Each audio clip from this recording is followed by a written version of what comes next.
All right, look, I can't do the Michael Buffer impression that Nick usually does. So don't. You started to act like you were going to do it. Don't even try to do it. I was trying to process in my head the words. Nope. We're not going to get sued. We're not going to even try it. I wasn't going to even go that far. Nope, we're not even going to do Jim Buffer or Steve Buffer or any Buffer family-related entrance thing. It's just soccer over there. It's a Monday. It's February 17th. We are live from the Brewhouse Cafe in Little 5 Points. One of the places that you'll be able to watch Atlanta United and Motagua tomorrow night. I know a lot of people are trying to find places that have Fox Soccer Plus and or 2-day NA Extra. The Brewhouse Cafe will have your match tomorrow, and I'm sure it's going to be packed up here for that, even with a late-night crowd. You can also listen to that match on 92.9 The Game. Pre-match coverage starts at 9:30 with myself and Mike Conti. And we'll have an hour of post-game after the match. So if you want really late-night soccer talk, it'll be from midnight to 1 a.m. Eastern Time tomorrow night. That's how it's going to go. It's going to be one of those kinds of days tomorrow. We got a lot of things to talk about, John. Nick is not with us, so he will not be able to yell about VAR today. Well, I'm sure he'll yell in some kind of a hyped sense. Probably. There's a lot of people yelling about VAR right now. Oh, man, this Manchester United-Chelsea match today was something. There's so many different incidents to dig into with this thing. Let's try to go chronological. Sure. The first incident was Mr. Maguire. Is that correct? Yes. Harry Maguire said after the match that he extended his leg because he thought that the player was going to fall on him. No.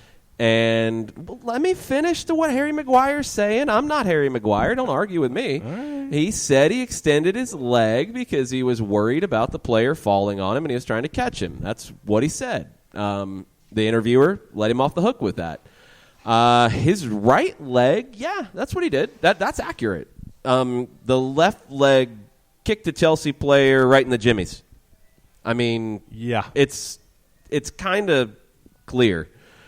The fact that it wasn't red carded initially, okay, I can see how the referee wouldn't see it. The issue is there's a person called a video assistant referee, and we're not going to start yelling about VAR as a process because there's actually a person. Yes, it's the video assistant referee. It's not a robot, and whoever the person was today did not recommend that this be overturned or red carded. And we know in England they have something against going to pitch side monitors and actually getting another look at it. It's an allergic reaction. I have no idea why, but they do. That was a horrible call. Horrible call. It changed the match. Absolutely changed the match because if that's a red card, well, he's not going to score the second goal, and Manchester United is playing with 10 for a large portion of the match. Mm-hmm. For me, the instant I saw it, it was a red. Once you got to see what Harry Maguire did with his other leg, and the fact that the video assistant referee did not view it as such was odd, strange, omissions, all the above. To me, it was a red, no doubt. Now, I think some of the discussion is missing the point. The Son kick out that got a red. I think it was not as bad as this one, to be honest. But you're talking about individuals who see things differently. I've watched plenty of games in the same league and from the same country that two different referees have done a game between two different teams, and they've called the game very differently. It's a bad call. It's as simple as that. It's a bad call, and I think if the referee had gone to the pitch side monitor, if he had been recommended to do so, he would have seen it and given a red. Frank Lampard to Sky Sports afterwards said, Maguire should have been sent off. That's clear, and that obviously changes the game. Azpilicueta gets shoved, so the goal should stand. We'll get there in a minute. Giroud was a toenail offside. That one I understand. I don't get why they aren't looking at the monitor. It should be used. Last part, when it comes to the Maguire one, completely and utterly agree. However Harry Maguire, however Ole Gunnar Solskjaer wants to explain it, they're making up excuses that just aren't true. So let's go to the next incident, And that was the one that Lampard says the goal should have stood. This one's more tricky to me because it was not ruled no goal on the field. It was what we're starting to see more with the world of VAR, where the referee doesn't exactly make a clear indication because they know it's going to get checked, and this creates all kinds of confusion. The fact that they didn't call anything would make you think he was going to go goal on it. Now, you see the replay, and Fred does shove Azpilicueta, and then Azpilicueta gets two hands out and shoves Williams. Yep. That creates the space. Just because he got shoved doesn't mean you get two hands out and shove. That creates an opening here that's a tough interpretation. But this is another one where I feel like if you go to the monitor, you see it play out.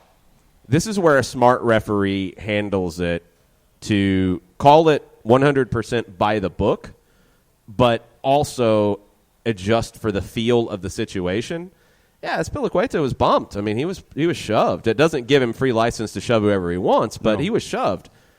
I would come back and call a penalty. And I've seen people argue like, well, it's advantage. You can't call advantage on VAR. Like VAR, there's no advantage because the play's dead. So you could go nothing on it if you want, let the goal stand. Right. I think that's probably impossible to do with a VAR situation where you see a two-handed shove. I think your way out of it, if you're the referee, if you can go look at a pitch side monitor, is to call a penalty for the initial shove. On Fred. Yes. Yes. That's the way out of it that I would have taken, because that gets you to where it feels right, but that also gets you by the book to where it should be. Would it be a very, very light foul on Fred? Yeah. Yes. It would. Yes. But he did make contact that then led to something.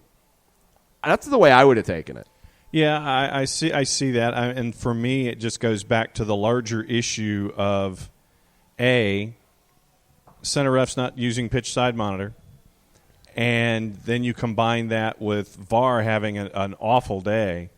The human being associated with it, not the actual device, but the guy who, and we've had this discussion before on Soccer Down Here, if the video assistant referee is a younger referee, or are you going to buzz down to the more experienced referee? That's an MLS situation. It's not the same situation in England. I don't think it applies because it's handled differently, and this.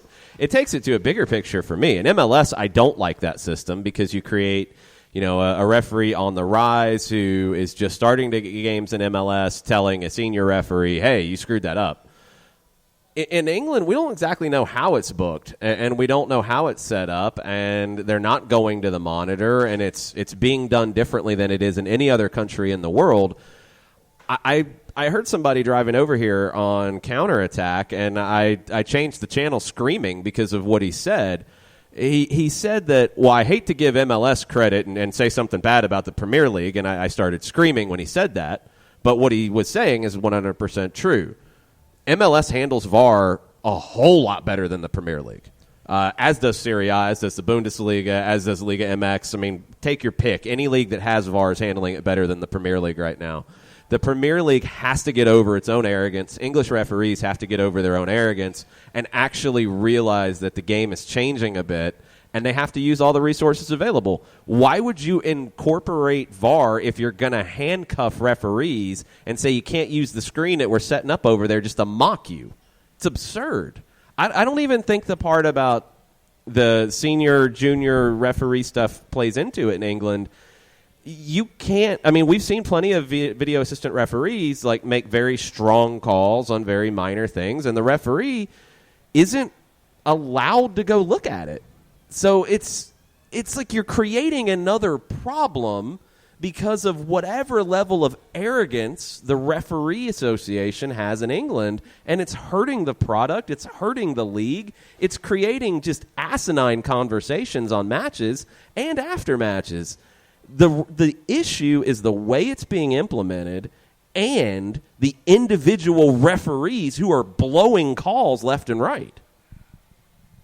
And for me, it's I look at the latter, and you continue to have matches with center refs, and they sit there, and if they were to use the tools that they are afforded, you've got a pitch side monitor. Use it to help yourself either A, make a call, or B, correct a call.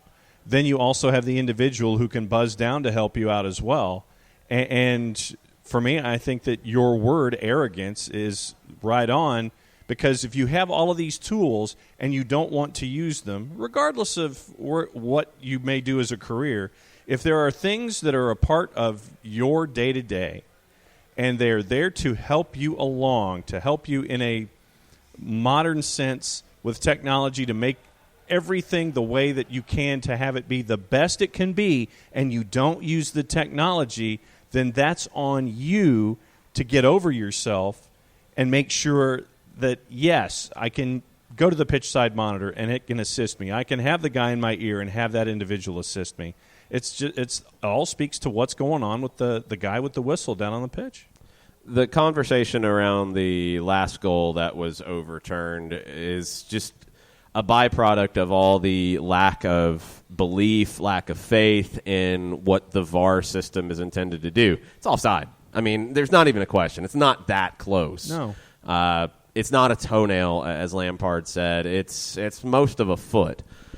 That's the kind of situation that I think I've heard commentators yell at VAR about that.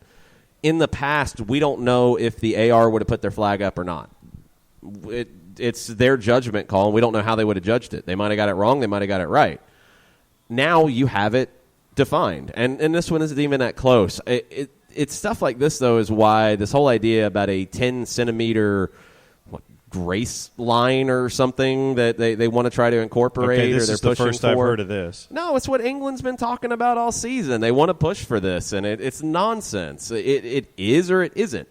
If you want to incorporate a system like the Hawkeye system, then you're going to have to accept what it tells you. If you don't want to incorporate that system, then you're going to use the video to do it. But then you're going to get a situation like we saw last year with Atlanta United and LAFC, where you had two very close offside decisions that you did not have a proper angle to look at. You had no Hawkeye system, and I was on the line of one of them, and I thought it was offside, but I didn't get a good replay from my angle, and you couldn't tell. So you couldn't judge if you were the VAR in that situation. You honestly could not tell from the replays that were shown. Is that what you want? Because, look, people have been complaining about referees since the game started. Right. You know, I think for some reason that gets forgotten about these days because of VAR. VAR is not a magical fix because these are human beings. It's created some other issues that need to be talked about. What is offside these days? What should offside be now that you can actually see it to a degree that you never could with the naked eye? How do we want to judge that? How do you want to incorporate video? Do you want to do something like England? I would think not, but, you know, if you're crazy, go for it. Do you want to incorporate it like other leagues have? Now you have to have a different discussion about referees, but referees are going to miss calls. Whether they got replay or not, referees are going to miss calls. That's just a fact of human beings doing this. It can be better than what it is in England. And it's a shame that now it's getting to a point that people are questioning a process that should give referees more information. But the way they've set it up in England, it's withholding information. And that's insane to me. You have the idea now to be able to use the replay and actually go look at the monitor. There's no way the referee could have seen the angle that we saw on TV of Harry Maguire kicking his left foot out and kicking a field goal. There's no way he could have seen that because he's behind it. He's on the field. You see the replay, it's clear as day. Yep. And that's why I don't know how the VAR misses it, but if you have a chance to go look at it, it's duh. You see it. There's no way the referee could see that. Right. You want VAR to be involved in that and get those right because you're giving the referee information that you didn't have. Let me ask you this. When it comes to the other countries that we're talking about in the European theater that have VAR, why do you think Why do you think it's better there than it is in England? Is it just the arrogance factor that they've gotten over? They use the monitors. They use the technology. They embrace the technology. They don't complain about it. They also don't. The commentary is completely different. The commentary about VAR situations is completely different. They're not throwing it under the bus every time something happens. The comments today were, and this was the American feed, it's kind of shocking of just how much it was yelling about it being shambolic on the goal, the first goal being called back, and then trying to find something to complain about on the offside one. It's not those things. You're undermining the belief in the idea of VAR. Now, VAR is being incorporated in a bad way in England. It should be questioned. But now, even if they get it right, people are yelling about it and not explaining it to the proper amount of detail that it needs to be explained. In other countries, it doesn't feel like there is outrage every time VAR gets involved. Italy, it doesn't feel that way. Germany, it doesn't feel that way. Spain, it doesn't feel that way. England, it does. And that's a huge issue with how people feel about it. Because on the broadcast today, if I remember correctly, the word that was used was revolt when it was referred to having VAR as a part of the process. If I remember shambolic, that could have been part of it, and that would be a joke too. So I don't know. They don't need to pump sunshine about VAR, don't get me wrong, but they need to be fair about it. And that's the problem that I think you're in. You just have this distrust of technology in the game, and look, that ship sailed. It's not going away. You can stamp your feet and say you want it to go away. It's not going away. It needs to be better, and England needs to at least get on the same page as everybody else who's doing it, because nobody else is having these problems. MLS did not have these problems at the beginning of VAR. Liga MX did not have this outrage in the beginning of VAR being implemented. Nobody did. England did, and they're the only ones doing it differently than anybody else. That should tell you something. Yeah. And I hope that they, at some point, figure out that maybe they could follow best practices on this instead of trying to create their own. Yeah, for me, I hold out hope that the center ref will wander over to that monitor and use it and have it as a part of his thought process instead of just sitting there and... They're not allowed to. It's that simple. They're not allowed to. It's not referees saying, like, oh, well, no, we're not going to do that. They're told not to. That's what's so crazy about it. Yeah. Why would you withhold that? I think they opened up some little sliver to go look at something, and it's actually been used like once or twice, but not an incident like the one with Harry Maguire. Look, Manchester United, with that call standing, was the better team today. Yeah. I thought they were the better team. The push, that one is a tricky one. Like I said, I would have refereed my way into a penalty there as opposed to, taking the goal back because of the push on Azpilicueta because he is pushed. Yeah. I would have called a penalty. The offside goal is offside. Yes. But the whole game was screwed up by the lack of the red card on Maguire. And you don't know what would have happened if he was sent off there. So the way it played out, Manchester United was the better team. You don't know what would have happened if that red card had been actually given like it should have been. No doubt that they were the better team today, although it would have been intriguing to see how Manchester United would have been playing things without Harry Maguire for a majority of the match had that red been called. Well, yeah, but we don't know. And No. that's the thing about, referee decisions, and that's how this stuff goes. You don't know, and you can't replay it. You can't say, well, then Chelsea definitely would have won. You don't know. Manchester United could have just stacked the decks and parked the bus and maybe got out of there with something. Who knows? Okay, here's how Sky wrote the rundown for the match. And I'm just going to read the paragraphs that use VAR in them just to kind of get through the story here. Away from the headlines.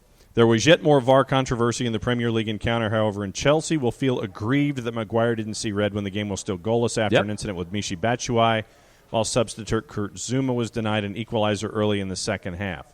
More frustration was to come for Chelsea as another substitute, this time Olivier Giroud, appeared to pull a goal back after 77 minutes, but it was ruled out for a fractional offside by VAR. It wasn't that fractional. That's a little silly.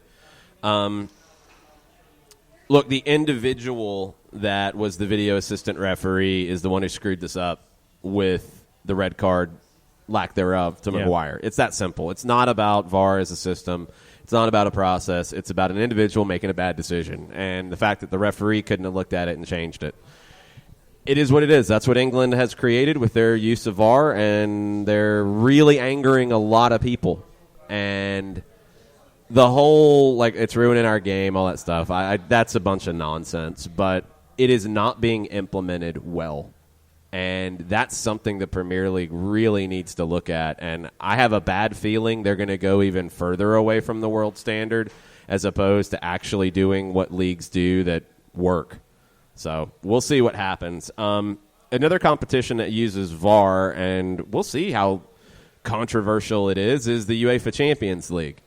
It's interesting that we have two Champions Leagues this week, and one has VAR and one doesn't.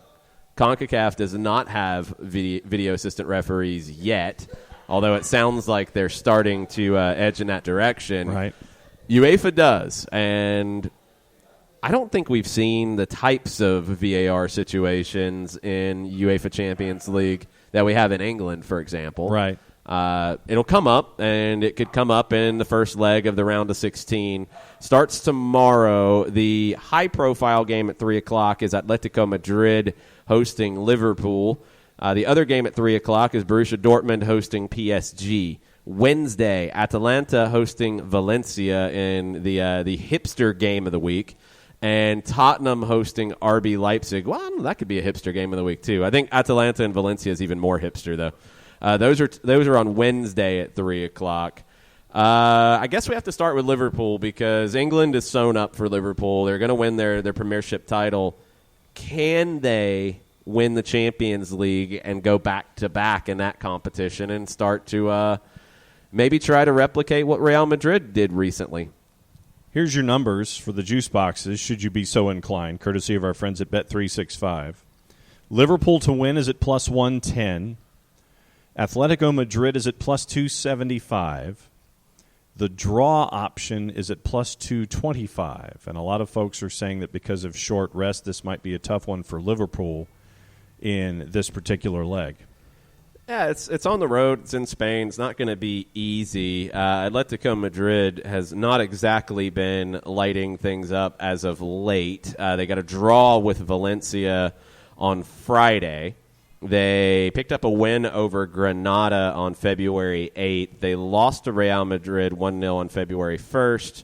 They drew with Leganés on January 26th, and they were knocked out of the Copa del Rey round of 32 by Cultural Leonesa 2-1 on January 23rd. They lost their league game before that, too, to Eibar. It has been a problem for Diego Simeone, although he's got, two without a loss here in a row. Maybe you've got a little bit of good feeling coming into this. I don't know. Liverpool doesn't have to win this first leg. No. And if there is a concern about fatigue, you can manage this first leg and get through it. The question for me is, can Atletico Madrid put pressure on Liverpool in this first leg? Because we know they can defend. We know they could go to Anfield and make it difficult for Liverpool. They're a team that is built to fight and scratch and claw and dig out results. But they got to do something in the home leg for that to even be a possibility. Can they do it? A lot of folks are thinking that this might be the one where Liverpool gets bit. I don't know why that's the case, because it's not like they're facing a team that's in top form. I'm gonna, and people can at me all they want. I'm just gonna continue to think positively for Liverpool and results until further notice. Until that loss ends up on the board, wherever it comes from, I'm just going to continue to roll Liverpool. It's like San Diego State right now in college basketball. Until something happens with San Diego State, I'm going to keep saying that they're going to win games. With Liverpool, until further notice, I think that they're either going to come out of this with a draw or they're going to, get a 1-0 win or something like that. That's just how until something happens to me to prove to me otherwise. That's how I'm wired right now with Liverpool. I just have no belief in Atletico Madrid right now. They've got to put up a 2-goal win. Yeah. I think, to really feel good going into the second leg. And I just don't think they have that in them right now. They're not getting goals on a regular basis. Alvaro Morata, Joao Felix, Diego Costa, it's just not happening for them right now. I don't know. I think this is probably going to be a 1-1 kind of draw. I don't see Atletico really having the gumption to get out and get the big win that they need. Yeah. And I don't know if they can keep Liverpool off the board. I still think, I'm looking at Liverpool as 1-0, if not 1-1. I mean, I think that Liverpool gets out of there safely in this first I think leg. they get a goal, and that's the most important thing. If they get that goal, I think Liverpool's golden and getting through the round of 16. Let's go to the other game tomorrow. It's Borussia Dortmund hosting PSG. So let's talk about the home side first. Dortmund coming off a big win on the weekend on Friday, 4-0 over Eintracht Frankfurt. They lost 4-3 to Bayer Leverkusen on February 8th. They were knocked out of the Cup in the third round by Werder Bremen on February 4th. Big win over Union Berlin on February 1st. It's been all over the place, and all over the place in terms of goals scored, but also some big numbers that they've allowed. So Dortmund has scored 4 goals or more in 5 of their last 6 matches in all competitions. So this could be some fireworks. They also gave up the 4 goals to Bayer Leverkusen. They gave up 3 to Werder Bremen. They gave up 3 to Augsburg back January 18th. So while they're getting goals, they're not exactly stopping many people at the moment. PSG on the other side coming in on the road here. They are coming in after a 4-4 draw on Saturday. It's crazy. To Amiens. They won the French Cup quarterfinal 6-1 over Dijon. They beat Lyon 4-2 on February 9th. They beat Nantes on February 4th 2-1. They beat Montpellier 5-0 on February 1st. I mean, it's the French league. It's a little hard to compare to the quality of the Bundesliga. They have a 10-point gap at the top of Ligue 1. Can they dial it up against this attacking powerhouse of Borussia Dortmund right now? I think it was, a multi-goal lead that Amiens had over the weekend, and PSG came storming back, and it was back and forth. It was 4-3, and then they scored the equalizer to make it 4-4. It was crazy from what I remember. Madness. Thomas Tuchel is returning to Dortmund. That's going to make a little extra soap opera-esque storyline out of this one. I don't know. I kind of got to lean to Dortmund on this one at home. They've got to just lean into this goal-scoring form they have right now. And the thing is, they've got to pile up the goals. Yeah. Going to Paris, they've got to pile up goals in the first leg. This could be a blast to watch. I think it'll be a far more entertaining game than Liverpool and Atletico Madrid. Agree. I think Dortmund gets the win, but I don't know if they get the win by enough to make it clear going into the second leg. I'm thinking like 3-2. Yeah, that's what was popping into my head. What are the juice box purveyors saying? Full-time result, Borussia Dortmund plus 180. PSG plus 125, the draw at plus 290. Here's where it gets interesting. Okay. To qualify, Borussia Dortmund plus 225, PSG minus 300. Yeah, but that's what you're taking now without knowing the first leg. You're taking that for the whole tie. I'd stay away from that completely in this one. Neymar has been confirmed that he will play against Dortmund. That came out in Marca 4 hours ago. So Neymar's back from injury. That will add a little spice to it on the PSG side. He's got to, at some point, carry this team in a match, in a series, in a tie, in a a Champions League round, something. He's got to, at some point, just step up and put the team on his back. Can he do it this time? I don't know. Dortmund is a team that I think maybe he could. They're not a stalwart defensive team, but he's, I mean, for his legacy, I think he's got to have one of those. Total at 2.5. You're over-under. The over is at minus 250. The under is at plus 200. Both teams to score. Yeah, but what's the over-under? Like telling 2.5. us At 2.5 it posted. Got it. Your over is minus 250 at 2.5. Your under's at plus 200. Both teams to score. The yes is minus 275. The no is at plus 200. Individual goal scorers. Give me a goal scorer. Neymar to score either in the first half or the second half, he's at plus 500. To score any time in the match, he's at plus 110. The leader in the clubhouse, Erling Braut Haaland, minus 138 any time of the match, plus 350 to either score in the first half or the second half. Mbappe is second in the clubhouse. Okay. Let's go to Wednesday's games. Atalanta hosting Valencia, leg 1. Atalanta comes into this as, I mean, still probably one of the big surprises. You know, we've talked about it a lot this year. Got to a point that we kind of thought they should punt on the Champions League and focus on Serie A. Well, they're in a Champions League spot in Serie A. They're in 4th. They're 6 points clear of Roma, so they've got a little bit of a cushion too. Now they're 9 points behind Inter, as it feels like Juve, Lazio, and Inter are starting to pull away from the pack in Italy. But Atalanta's solidly in 4th in the competition. What have they been doing lately?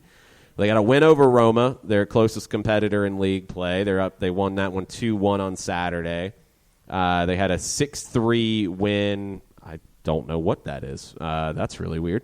They had a 2-1 win on February 8th over Fiorentina, a 2-2 draw with Genoa, a 7-0 win over Torino, a 2-1 loss to Spal back on January 20th, and that was 2 in a row that they lost. They lost to Fiorentina on January 15th. So it's been good since those back-to-back losses for Atalanta. Let's look over at Valencia. So in Spain, Valencia is not competing for the title, and they're honestly just trying to get back into Europe right now. They're in 7th place on 38 points. That's level with Villarreal, 2 points behind Sevilla and Atleti in 5th and 4th. Getafe is maybe the biggest surprise in Spain. They're in 3rd on 42 points. Real Madrid, 53 points, leading the way. Barcelona on 52 in 2nd. Valencia coming into this one, recent form. 2-2 draw with Atletico Madrid on the weekend. We talked about that. A 3-0 loss to Getafe. A 2-1 loss in the Copa del Rey quarterfinal. A 1-0 win is their last win back on February 1st over Celta Vigo. They got through the round of 16 Copa del Rey on penalties after a scoreless draw with Cultural Leonesa. They beat Barcelona on January 25th. The results are all over the place for Valencia. This feels like a game that it feels like first a tie that Atalanta can get through. Yep. And if they're going to do that, they have to do it here in the first leg. It's absolutely critical that they take care of the home leg. It's critical. So you look at the history here. It's the first time these two teams have ever played. It's the first time Atalanta's ever played Spanish opposition in a competitive fixture. Valencia's only won 1 of 8 in Italy in the Champions League. Wow. That was against Roma back in 2003. 6 of those 8 games they didn't score. I'm kind of thinking that's what we're looking at here. Atalanta, I think comfortably. I'm going 2 or 3-0. Okay. Your numbers according to the juice boxes and their purveyors. Atalanta full-time, minus 134. Valencia plus 333. The draw is at plus 300. To qualify, as of right now, Atalanta minus 163. Valencia is at plus 120. The over, once again, seems to be the slight favorite at 2.5. The over is at -138. And the leader in the clubhouse for scoring, Duvan Zapata, anytime in the match at -125. Everybody else is in the pluses. That's interesting on Zapata that he's the guy. I think Atalanta's going to handle this. And if they do what they have been doing, I think they're going to be fine in this one. Valencia, man, I mean, maybe you start to get into desperation where this is kind of the last big thing they have in the season and they throw everything at it. But I don't know. I think they're going to be so worried about getting back in league play that they're almost going to be glad to get knocked out. And I think they do. I think Atalanta goes on to the quarterfinals. The final game this week is Tottenham hosting RB Leipzig. This should be a fun one. Jose Mourinho has been scouting RB Leipzig pretty closely. He's been over at Leipzig for matches, writing in his little notepad, taking all kinds of notes, talking about how he knows how they warm up. He knows everything about this team. Jose doing Jose things. Mm-hmm. Leipzig has never really been here. So how do they handle this? It's going to be a really intriguing one. It's the first time these two teams have ever played. It's the first time Leipzig has played an English team. Spurs knocked out Borussia Dortmund last year at this stage. So what has Spurs' form been lately?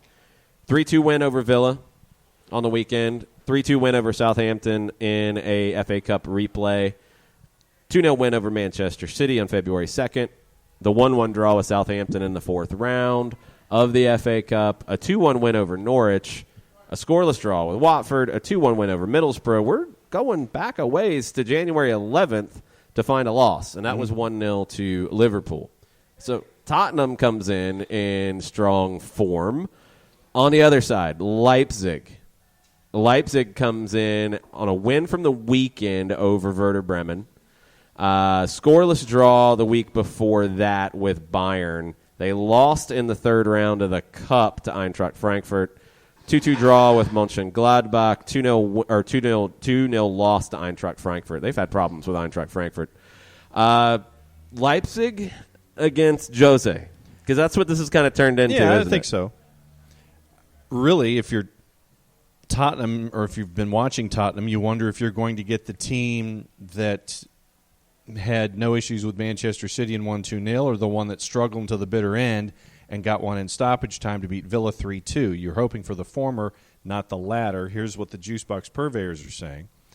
Tottenham at +137, RB Leipzig at +190. Your plus draw. 137 at home? Uh-huh. Wow. Not a lot of belief in Tottenham. No, and I think it's that recent form. Everybody's staring at the Villa match. Your draw is at +250, and right now the qualifying numbers, Tottenham is at +110, RB Leipzig to qualify -150, and wow. Timo Werner is your leader in the clubhouse to score a goal at any time in the match at -120. Heung-min Son is second in the clubhouse at +120. I think the Juicebox purveyors are underestimating Tottenham in this first leg for sure. Now, I feel like we've talked about this in almost every contest this week. The home team's got to get out to a result here. Yep. You know, can Tottenham go to Leipzig and keep them contained? I don't know if they can, but, man, if there's anybody who probably can lead a team to do that, it would be Jose Mourinho. Yep. So if they get a lead here in this first leg, I think they can get through. And, I mean, how much is riding on Champions League for Jose and Tottenham? Is he putting all of his emphasis on this? I think he is. Yeah, I think he is too. I think it's a huge opportunity to get through to the quarters. And I don't know. Leipzig's just such a hard one because we just haven't seen them here. Yeah. So you don't know how they handle the pressure. Well, and that's the thing. You don't know if they're going to sit there and be completely in awe of where they are, or because they haven't been here before, it's just going to be, it's like, yeah, we're here. We're going to do our thing, not worry about the environment around us, and we're just going to go out there and have fun. You don't know which version of RB Leipzig you're going to get. Oh, by the way, your totals. Yes. The over-under listed at 2.5. The over's only -150. It's one of the smaller ones that we've seen so far. The under is +120. Both teams to score is a -188. I don't know. I feel like Tottenham gets through this. I feel like they win the first leg anyway. Yeah. Let's put it that way. I feel like they can get through that part of it. Jose in these kinds of matches, this is what he lives for. No doubt. This is what he thrives on. And, Leipzig is in a place they've never been. They've got a manager who's never been in this place with this club, who's never been in this place, and Julian Nagelsmann, who is the hot young manager, right? Everybody is all after Nagelsmann, but let's see how he handles this because he's going up against a master of this sort of thing. Jose's been kind of quiet leading up to this, which has surprised me a little bit. Maybe it's the new haircut.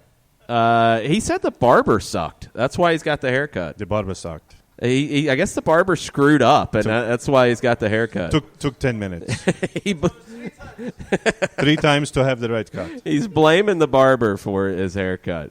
Jose, we're all losing our hair. It's okay. Just cut it off. Argentina I've been Super doing League this for years. Argentina Superliga update. Okay. That's a random poll, but go for it. 87th minute. Yep. Defensa y Justicia leads Estudiantes 2-1. Hey, Defensa, when they brought Hernan Crespo in as the manager, they've been getting some big results, yeah. Hernan Crespo at Defensa y Justicia. We talked about it last week, but Sakib, if you can go back and find the Racing Independiente game from Argentina. One, it's a rivalry where like the stadiums are like the distance between here and Zestos. And you had a manager go from one team to the other in this. And the game featured 4 red cards, a team playing 9v11 for about 45 minutes, and that team ended up winning. The other team that gave up the goal got 2 red cards afterwards. You had at least 4 guys bandaged up that were bleeding. It was tremendous. It was all kinds Only of thing chaos. Dude was missing was the fife and the drum. Yeah, it was incredible. It was one of the craziest things I've ever seen. All right, we got to get into CONCACAF Champions League. We'll be doing that here shortly. Let's see what Mondays with Reddit is looking like. Reddit. Here's an interesting one. So we haven't talked about Manchester City yet. We might as well go ahead and start because Sakib's all wound up now. He's ready. This has been quite the thing, but he's working the knuckles. He's cracking the neck. Well, this plays off of I can't remember who came out with a report this morning that Pep and Raheem Sterling reportedly said they were going to stay and stick around and stick out the contracts and all that stuff. Well, Alessandro Del Piero said this about Pep Guardiola at Juventus. He's won in Spain, Germany, and England. Italy is left. It would be interesting to see him here in Italy. It would be, yes. and I think he would probably thrive in Italy. I don't know if he'd want to go to Juve, but let's get to the big picture with Manchester City. I'm just going to hand the mic over to Sakib and let him handle this. Let him want it. Go for it. On that note, objectively speaking, Pep with Ronaldo, even in his waning years, would be a sight to see. In his waning I abs think we deserve years. It. Really interesting. First thing I can say, I think Pep Guardiola is the best manager in the world since Sir Alex Ferguson. I agree. Jurgen Klopp, is behind him. I think in that regard. Right now, maybe his legacy will. In time, that can change. He's younger I agree. in his career than Pep is, but I think as it stands, Pep is the best manager we've seen since Sir Alex. But this is going to tarnish his legacy. There's an asterisk. It will. It's a tough one because, Pep's going to take a hit for this. And the question is, how much did he know? I don't think he was involved, but how much did he know? It's, everyone in the football world, fans of anyone, even across major sports, are talking about this all weekend. It's been, nonstop. On all the networks and all the things. I think it's a bit naive to assume that Pep didn't know what he was getting into, because the allegations have been swirling since around that time that there's dirty money, that there's this and that. Right. You guys can fill in all the blanks, but this isn't new, and now it's just facts rather than conjecture. It's come out, and now it's in the cover light. up, and that's where it takes it to another level. Right, and I was very impressed with UEFA for actually taking such a hard line. I thought there were pushovers. I think a lot of people did, because fine after fine after fine doesn't do anything when you have unlimited money. Mm-hmm. It doesn't mean anything. And it was also curious to see the fine was less this time than it's ever been. But the 2 years is huge. Yeah. If anyone can find a way around or through the Court of Arbitration of Sport, I think it's City with all their financial backing. But I really don't think even they can do it. No. I think the ban it's done. I don't think there's any mitigation for them. They have to deal with it, and then I think the Prem has to look and see what they want to do after the appeal. That's where it gets interesting. And would it be the FA? Would it be the Football League? I don't know who has the governance in this one, but you've got the point deduction that's going to have to follow. Yeah. Well, yeah. I mean, the FA has to look into it because they have the FA Cup competition and all that. Everything is under scrutiny. You know, it's like you'd hit everybody. The FA, the Football League with the League Cup. You'd hit the Premier League with their rules. Yeah, you'd hit all of it. It's like a dirty prosecutor. Everything they've ever touched, all the cases have to be reopened. Yeah, and this is the thing. I mean, you can argue about financial fair play and if it's done what it was intended to do. I mean, I think a lot of people have tried to simplify it and explaining it that it's a salary cap, and it's not. It's not a salary cap at all. It's tying what you spend on the team to what you bring in. And is that a fair way of trying to find balance? I think we're seeing that there has to be a little bit of a better way than that. I think there does. I mean, that I'm not excusing Manchester City in any way. Don't misunderstand me out there, people listening. They broke the rules. They knew what the rules were, and they did everything possible to cover up that they broke the rules. There's no way around that. But the idea of you own a team and you can't put whatever money you want into it because of these rules, I don't think it's the way to do it. I don't think it's the way to promote this. I think what it's ended up doing is affecting things that maybe wasn't intended to affect. It's something I do hope UEFA looks at. I hope that they consider how to handle this because there's going to be others. I mean, PSG's right there too, and I don't know what the next step is with them after this, but you'd have to think that they're going to get bombed here in a minute. Yeah, I mean, it's going to be interesting because really the only people in the world that can afford to buy Premier League teams now are the ultra-rich Chinese or the ultra-rich Saudis or Arabs or the American billionaire that actually cares. But now you've limited them being able to do what Roman Abramovich did. Exactly. What other owners have done, what other teams have done around Europe. And now, you know, the whole thing about the cabal and limiting to the elite teams that have already the elite teams. I mean, it's true. Like, it's almost impossible to buy a team and just carry them on up the table. It's very, very difficult at this point to do it.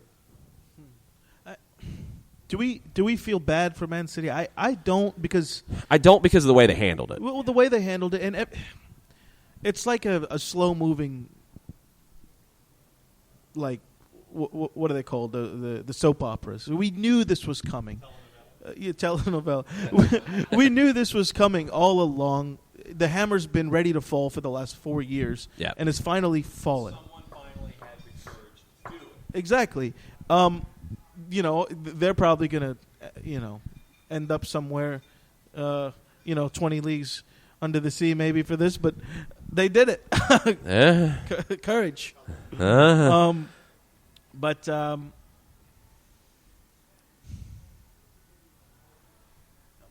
how wild does this make the rest of this Champions League campaign, though? Well, they got to go all out, but do they have... the league's done. The league's cooked, and it might not even matter what they do in the league because they might be in League One. They could care less. I don't think they're going to get relegated. I think that would be too extreme. Are they going to... Are they going to go back and look at 2012 to 2016? That's the problem is when you start going back, like, what does this add up to? Juve had to vacate titles, and who was it, Inter that won behind them retroactively? Yeah, I mean, now, Juve got dropped to Serie B. It's a different rule-breaking thing. It's a completely different situation, but it can happen. Who would be the benefactors here? Would it be United and then Liverpool if they deduct the points? I don't know I don't know if they would retroactively award leagues. That would be the league title. That would be interesting. I think in the short term, there's precedent for it. I don't as a Liverpool supporter, I don't even know if I want that. Yeah. Nothing would make me happier than to have Steven Gerrard have a medal. Yet I don't even. Would he want that medal? Would he want it like that? But then at the same time, if it is proven, and I think it has been, that they cheated to get it, there's all these different complexities involved now that you throw it out and you vacate it. I think that's the way you have to do it. Probably. The question would be, whatever that penalty is, does it add up to where, okay, let's say it's 12 points to start next season. You're going to lose players. You can say what you want, but you're going to lose players. And I don't think Pep stays. I really don't. Well, he had the comment today. It was on all the headlines that said, even if we get relegated to League 2, I'll be staying here. And I wonder. Well, that's a layup, right? Because they're not going to get relegated to League 2, so he gets a hero soundbite.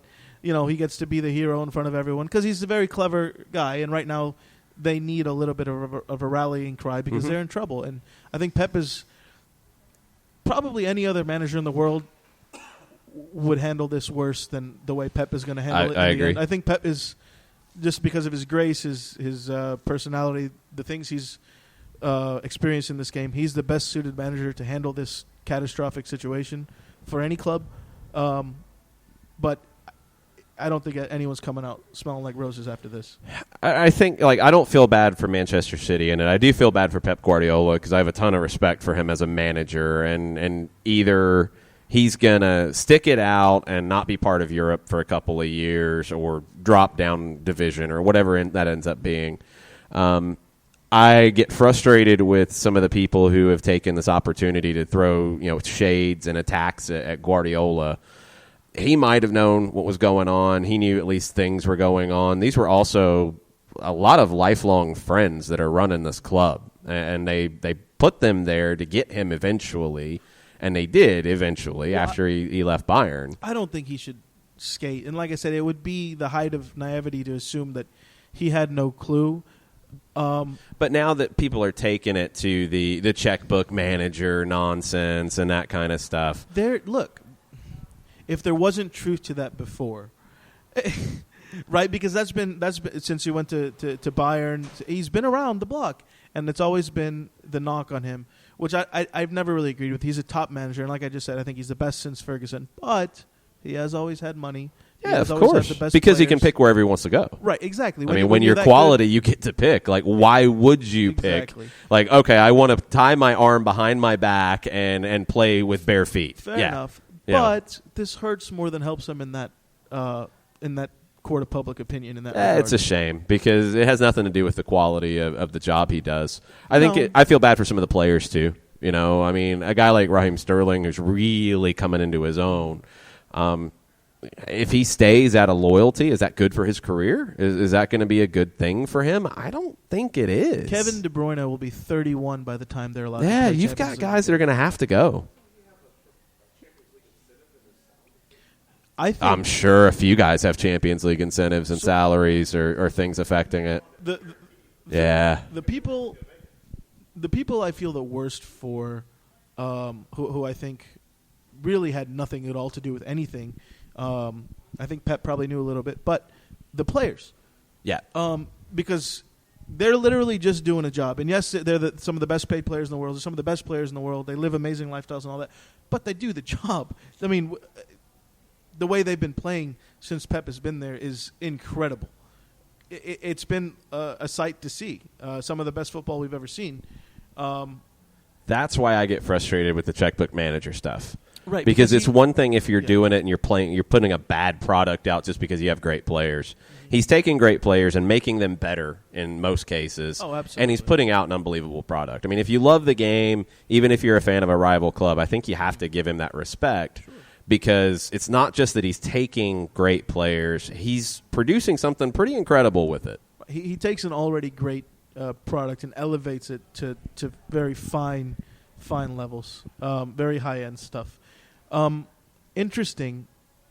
Can the players sue to get out of their contracts? Because they can say... they'd have to. I'm sure they'd be able to. But then, theoretically, we've got the creme de la creme of players in the world available for free. And, of course, anyone's going to sign them, and they're going to get paid a $50 million signing bonus. The players are going to be fine. So I don't feel too bad for them in that they got to experience all this. They got to do everything. They got to be the best of the best for a while. And now they get to get paid.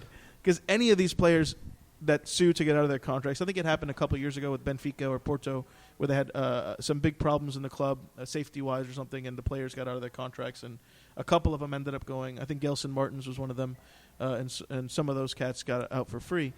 This could be a similar situation. And, I mean, as bad as everyone feels, I think all of his colleagues feel bad for Pep, but they're going to be the first in line to poach his players this summer if they become available. I mean, KDB, Sterling even. I mean, the bench, they're all going to be up for grabs. Let me ask you this. Going to the Court of Arbitration for sport, and the times that I've had to cover stories that involved Cass is pretty toothless. They're not going to sit there and upset the apple cart. They're not going to sit there and try to reverse any kind of a decision, make any kind of a statement with a case that's in front of them. They're pretty much going to take the status quo. What are the odds that Manchester City and all of their lawyers want to sit there and name names, want to bring more information out as a part of the process to try to negotiate down their current 2 years into a lesser sentence or something like that? I think if they're smart, they'll know that the only thing they can get is a lesser sentence. If they go and they're trying to get the whole thing thrown out, Cass is going to be like, well, these are the established rules with UEFA. We've acted on them before, maybe not in this high level. Yeah, I mean, Cass won't budge. They're going to sit there. Because it's 2, Cass is going to say 2, and it's going to take a mountain of evidence for them to change their minds and try to do something else, or even to have it overturned. Say it's reduced to 1 year. It's still this is the death penalty, which is what I still think is going to happen by the end of it all. I think it's going to go down to a year. This is the University of Miami, right? This is SMU. This is SMU. This is the death penalty.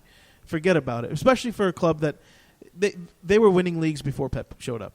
Okay, winning leagues is not hard for Manchester City, or competing for league titles is not hard for Manchester City. That's not what they're about. That's not what their owners want, and that's not what their supporters want either. They want Champions League, and I mean, this is going to be... I mean, Guardiola has said that he'll be judged by Champions League this year. Absolutely, but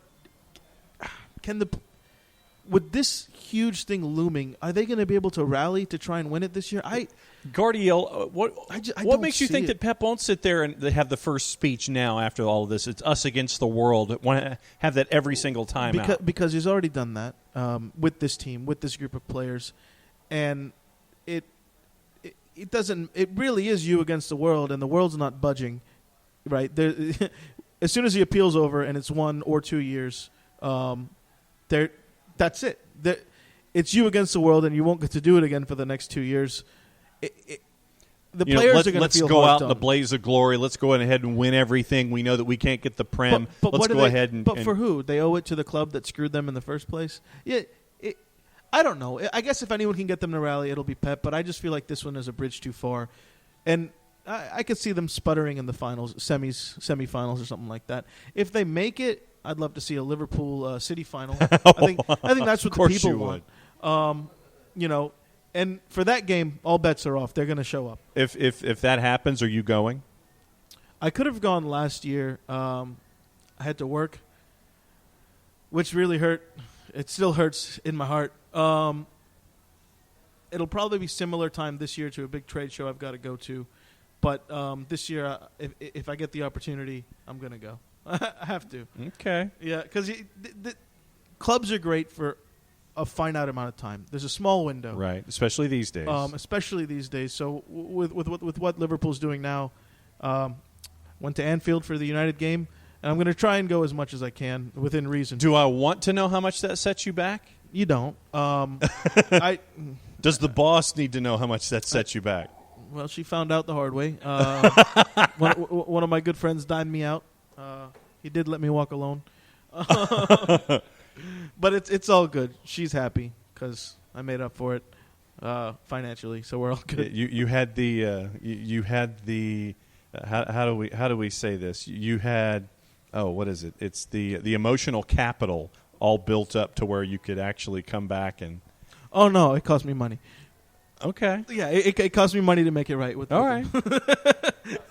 There's no getting around that. Worth it. All right, so a lot of times on Mondays with Reddit, we end up. There you go. We end up in something with Ed Woodward being mentioned because Ed Woodward's always fun to talk about. The Daily Mail has a quote here that Ed Woodward told, quote, Bournemouth chief, this is in the headline, over a $25 million or £25 million offer for Josh King. Ed Woodward said, "You have 15 minutes to accept or we'll sign a player from China." Well, they did. So I guess that deal was not accepted. That's some negotiating right there. By who? The Bournemouth people for laughing? It was probably a just laughing response for the 15 minutes. And then they did actually go sign a player from China. So, I mean, it was true. See, this... He actually should have scored today. I'm with you. I actually thought the Igalo signing was good. No, I do too. I don't have a problem with it. I mean, for what it was, and yeah, I mean, few clubs actually go out and make that move that's needed in January the way United did. It's just the fact that everyone's piling in on United that they turn it into something more than it is. But it's a perfect signing in the moment for a club that needed someone to bring goals, and Igalo's a beast. But when the stuff comes out about this loony story about Bournemouth, it does make it a little bit of a You have joke. 15 minutes to tell us whether you accept. I mean, basically, oh, man. Yeah, always fun with our boy Ed. What are you thinking about Champions League this week, Sakib?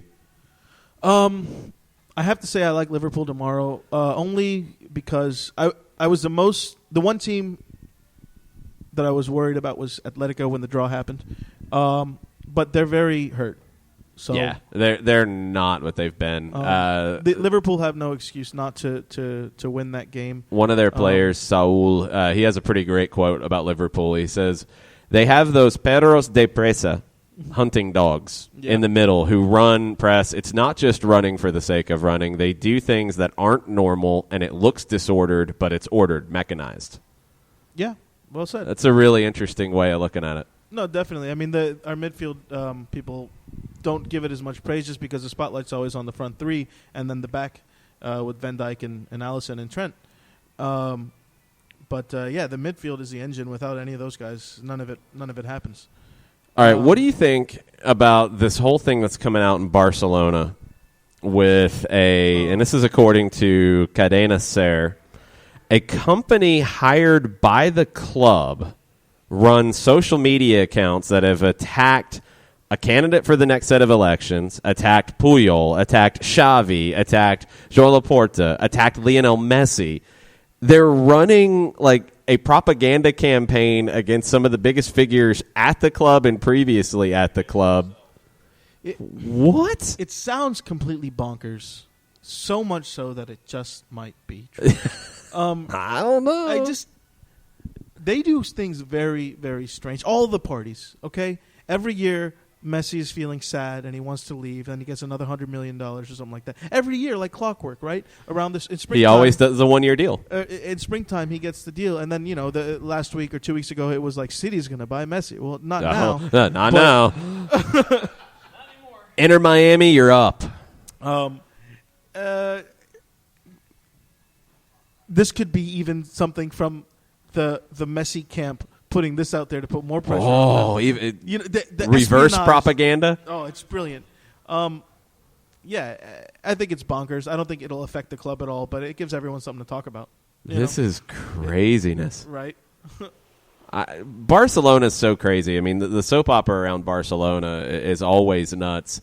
And now they're within 1 point of Madrid after the points dropped again. And I don't think anybody's settled, though. Like, I don't think anybody's happy. It's just... even though they're close again, it's like chaos and anarchy. But there's also something about playing for a club like Barca or Real. Oh, 100%. In that you have to be a certain way. You have to carry yourself a certain way. And for the most part, the players at these clubs do that. You know, you get the oddball with Gareth Bale every now and again, something like that. But for the most part, you don't see them acting out too much at these two clubs in that way, because they know that you're representing so much more than just the football club. So when this type of stuff comes out, I bet it'll help Barcelona rally, actually. The players are going to rally. Everyone's going to rally. And they're going to do what Barca does, and I hope to see them make a push in Champions League. And I'd like to see them probably win La Liga, since the rest of the – it was nice early in the season. Getafe and Sevilla and so on were in there, but they've kind of since fallen off. And Getafe's still hanging around. They're hanging around. I would love to see that more than anything, but realistically, I'd like to see Barca over Madrid. What do you think about Italy? Because your boy Jurgen Klopp is saying that he is pulling for Lazio. Lazio. I am all for Lazio. We have two former players there, Luis Alberto and Lucas Leiva. And we've probably got some future players there too. MSM, I'm looking at you. Savic. But wouldn't it be great? Wouldn't it be great for Lazio to win the league? Is that a Leicester type of thing? Probably not as big a deal. No, it's not a Leicester thing, but it's about as close as we're going to get to a Leicester again in a major league, I think. It's a not Juve thing, but which would be the better not Juve thing, Inter or Lazio? Lazio for me. Why? Just because they got Liverpool guys? Well, obviously that there's a little bias there, but they're smaller than Inter, and so between Inter and Lazio, I think Lazio is the easy underdog. Right? No. Overall, maybe not just on the balance of the season, but Lazio, I don't know. Inter's got a great comeback story too. It's hard to pick. I'll pick Lazio. Put it down to bias. I don't care.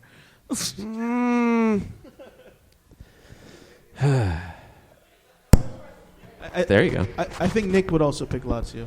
No, he would not. No, he wouldn't? But I don't know. He wouldn't pick Lazio, but I don't think he'd pick Inter either. I think he'd rather have the league just go shut down. Yeah? So. That's probably why he's not here right now. He's freaking out. Can't control himself. Oh, man. He's going to be driving over here like a maniac at this point. He's hearing all this stuff. Yeah, and we talked about it earlier in the year about Atalanta. We thought that they got to a point in Champions League where they were struggling. It's like they need to just punt on it and focus on the league. And they've been able to do both. And now they've got a great draw. Yeah. Mm-hmm.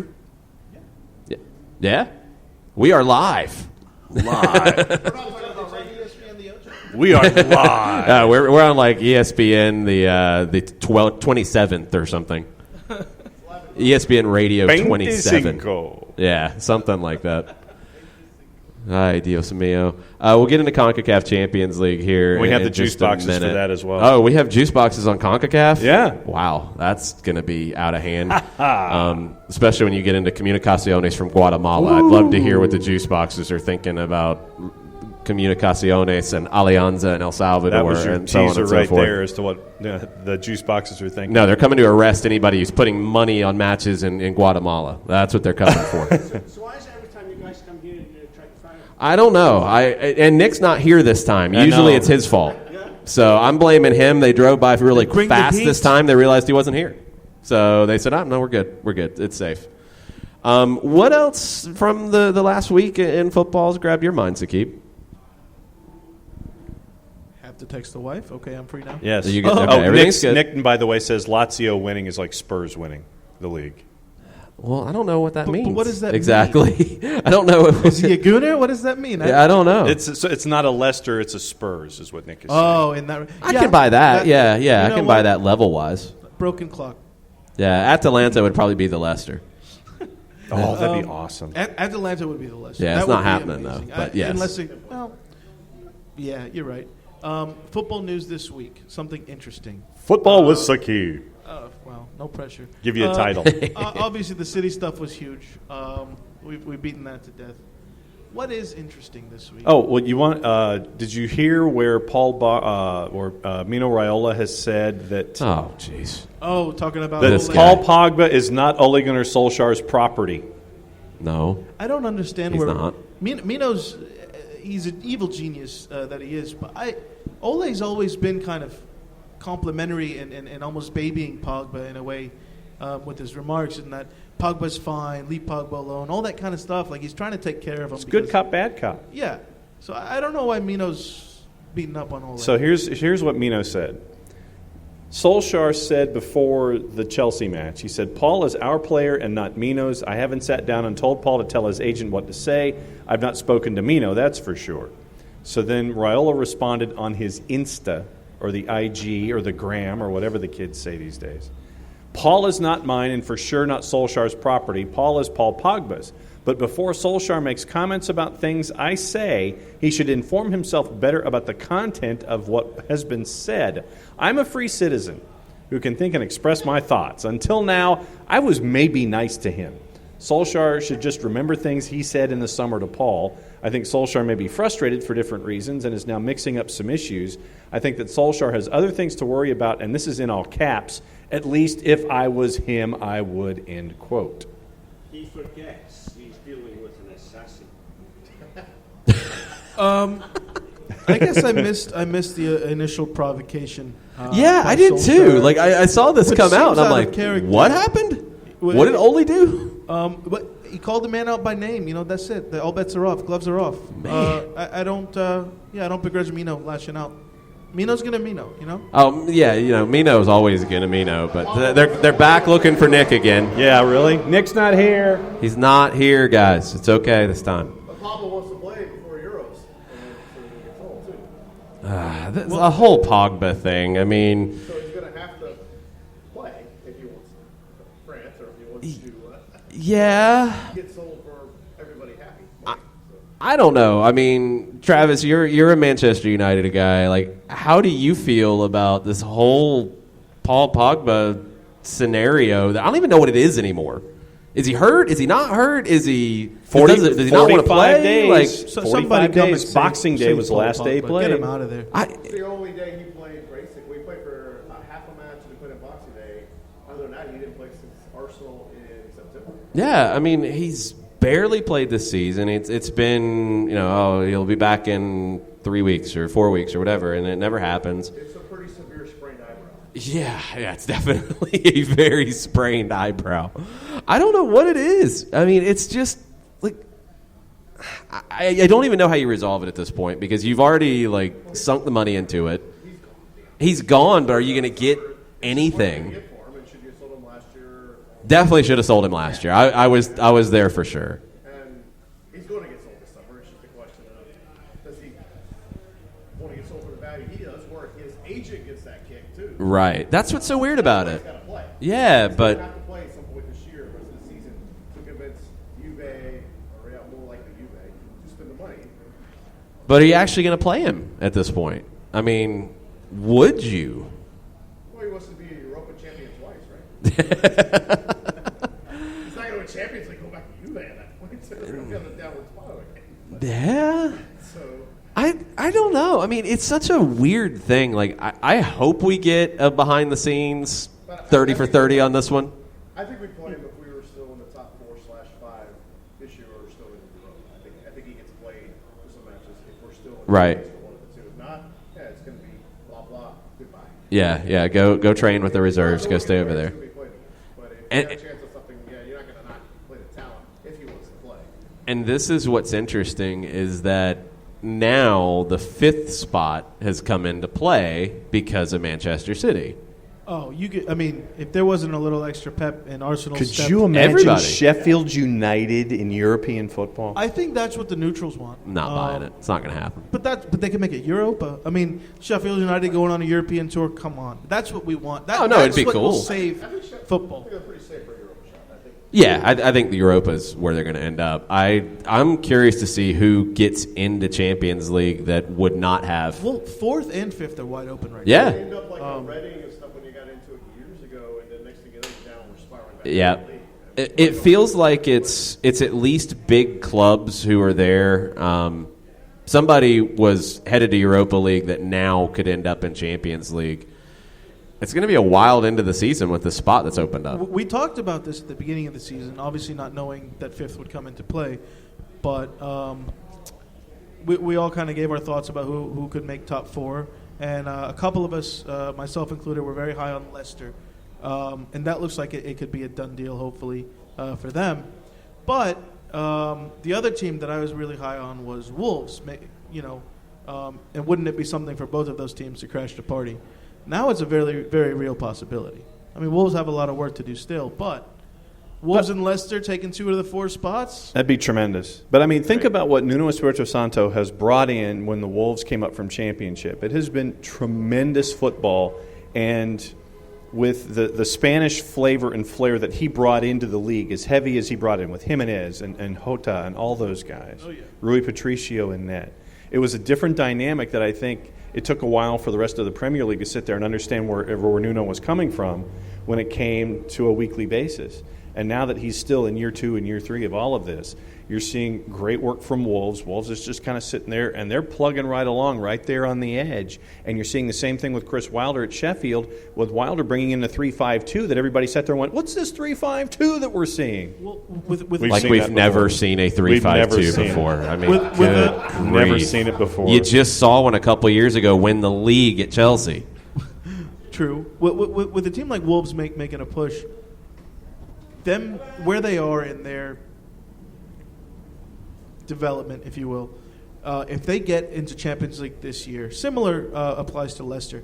If they get into Champions League this year, imagine how many opportunities that opens up for them as far as recruiting, bringing in players. Because now they're going to be able to kind of maybe take some targets away from the original top 6 who don't make it if they get there. Same for Leicester, who look pretty comfortable. I mean, if you're a young player getting offers from, let's say, if United doesn't make it, if Arsenal doesn't make it, if you're getting offers from Arsenal, United, and Leicester, and you can walk into Leicester and be a starter and play Champions League football, that's pretty sweet. That's a pretty sweet and draw. I think it's interesting, and it's going to be interesting to see over the next couple of years how much investing Top actually does now that he's taken over for his father. Yes. Does he sit there and see the bright lights and see them at 3 and 4, and then does he just go all hell-bent and dive in, or does he have the same kind of prudence that his dad did before he died, and now that Top is the guy in charge? I want to see that dynamic. Well, I think he's got a great partner in Brendan Rodgers at the helm now. He's a lot more mature than I agree was with that. At Liverpool. Yeah. The job was just too big for him then, but he looks like a natural top 4 manager now, the way he's running the club with players a lot of us have never heard of. Soyuncu, I think, is the second best defender in the league right now, or center back anyways, behind Van Dijk, of course. He's sick. I mean, he's in everybody's top Prem team right now.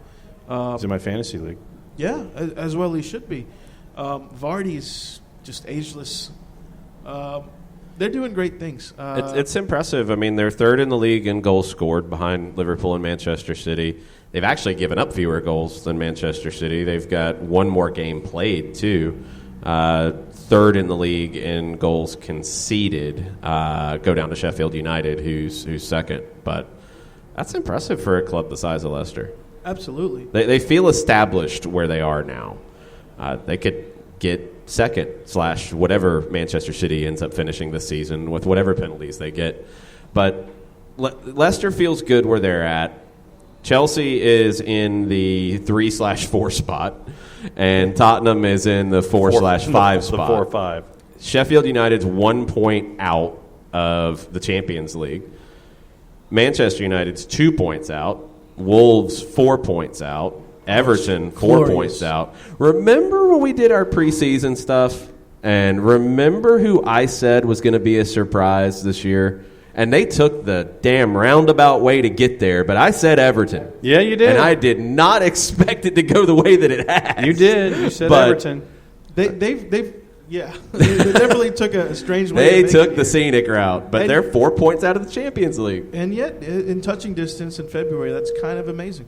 That's where you want to be. It's wild that they're there. I mean, and then Postpone your title by a week next month. The crazy thing is, you're going through this, and when we were just talking about it a minute ago about who it kind of opens up, I'm sitting there thinking, like, The Big Six. Who have we not mentioned?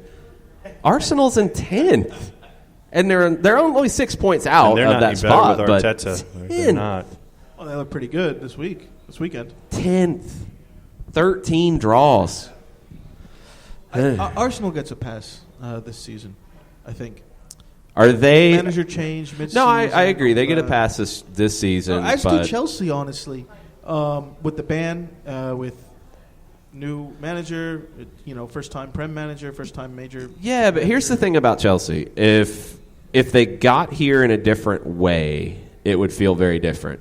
If they had started slow, like you would have expected, and then got better. Okay, you're feeling really good about Frank Lampard and everything, but now but that's a shame, right? Because there's always the moving goalpost. He's not helping himself, though. No, but at the beginning of the season, if Chelsea even sniff a Champions League spot, this is a win for them and for Frank Lampard, right? And now the story has changed to Chelsea's going to blow it. You know what I mean? And maybe that's just the way it is, and it's not meant to be fair, but I think this season is a pass for Chelsea and Arsenal just because of the tumult. I think for Arsenal, you get the pass, and you're using that pass now. I don't know if Chelsea actually gets that pass because of the way they started, which, again, might not be fair, but... Well, if it is what it is, then it is what it is. Because, look, here's the thing. Teams that have not won in their last 4 league matches. Here's the list. I think Chelsea's won 4 and 14 or something like that. Teams that haven't won in just their last 4. Watford, West Ham, Brighton, Palace, Chelsea. It's not good at the moment. Yeah. They didn't really do a whole lot in January either. You thought, No. With the window open. For all that and winning and getting it shaved off, they didn't sign anybody. Yeah, I mean... Players are going, what the hell do we do that work for? You've got your nice addition for next year, but how much does that actually help you at the moment? None. They're relying too much on Willie, and they're relying too much on the kids. They really, they blew it by not bringing someone in January. You would think everyone in their front office would have been working night and day for the past year for that moment, and they blew it. So I guess in that regard, the story does have to change a little bit. I didn't consider that. Yeah. Nick is a fan of Everton because of King Carlo. Of course he is, because of Carlo Ancelotti. Oh, I know. And he also says that Manchester United needs not to piss off Mino Raiola. He cut off a significant pipeline of players to Manchester I think that ship sailed. I don't know if they're going to want to do business with Mino Raiola at this point. I don't think Mino Raiola is going to want to do business with Manchester United. And it is what it is. And I think he has the upper hand right now. He does, but there's other people, there's other agents. You're going to run into somebody you want that you can't get. Sure, it's going to happen, but they should have sold Pogba before. United's not used to that. No, they're not. They're in a different place now than they used to be. They've just kind of hit that wall in the past 3 years where, before United could say a name and they would just come. Now it's not that anymore for them, and so they really can't afford to be burning these kind of bridges. But at the same time, I think this was always going to be an untenable relationship after the things gone the way they did with Pogba. Yeah. All right, it's time for our favorite segment every Monday. Mondays with Racism. Yeah. Yay. We're going to keep it short and sweet this time because I think everybody's seen the video from Portugal with Musa Marega trying to leave the field, asking to be substituted, and teammates fighting with him to try to keep him on the field. And how can everyone blow it? It was just such an ugly scene. The supporters, to the refs, to the teammates, to the manager, everyone blew it. Except for the guy. And then he got a yellow card for his troubles. Yeah. And that, to me, that's crazy. Where the officials blew it. Well, if the league, at the very least, the league should rescind it automatically. Yeah. So bad. Yeah. Musa Marega posted on Instagram, and I will translate a little bit of it. I would just like to tell these idiots who come to the stadium to make racist screams, go F yourself. 2 middle fingers. That's awesome. And I also thank the referees for not defending me and for giving me a yellow card because I defend my skin color. Good on him for putting that out there and not even hesitating. That's great. Because, as we always say when the stuff comes up, like, you have to do these things to ever have it change. And as ugly as that was, it was like player number 25. I don't remember the name, and I don't even want to go look it up because he made an absolute fool of himself chasing Marega all over the field, getting in his face, like trying to keep him on the field. It's insane the way this got handled. Was that his teammate? Or it was his teammate. His teammate, like continually getting in his face, trying to keep him out there. Look, and I don't know Portugal's history with dealing with UEFA's protocols in these situations, but it sure didn't look like there was any protocols being handled in this. There was no stoppage for, any announcements that we could tell or anything like Portugal's that. Portugal's not a league that comes up very often in these right. discussions. So maybe it's just a shock to the league.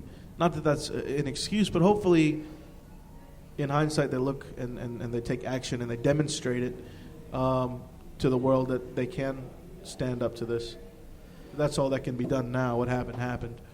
It'll be interesting.